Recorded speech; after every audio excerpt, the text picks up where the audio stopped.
A rocky day for stocks on Thursday as bond yields fell to lows not seen since February.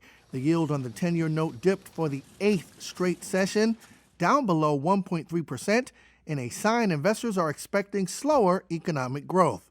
As for the stock market, the Dow dropped 259 points, the S&P 500 fell 37, the Nasdaq lost 105. Wall Street has turned cautious on the global economic outlook as the rapid spread of the Delta variant opens up a new phase in the health crisis, says National Securities Chief Market Strategist Art Hogan. We're concerned that some of the shutdowns that we're seeing, whether it's in Japan with the Olympics not allowing spectators, or some of the Delta variant exploding in parts of the Eurozone and India. So I think the muscle memory of what happens when we get a flare-up to economic activity is starting to get people saying, hey, at all-time highs, why don't we pull back a little bit?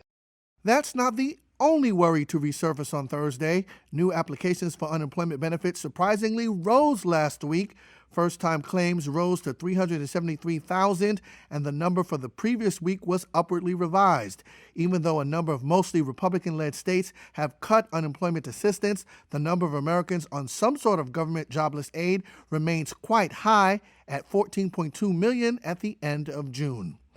In company news, Morgan Stanley revealed that personal data for some of its corporate clients were stolen in January as part of a data hack, including names, social security numbers, and birthdays. The Wall Street firm said hackers were able to exploit a vulnerability in the system of a third-party vendor. Shares of Morgan Stanley were caught up in the broader market sell-off.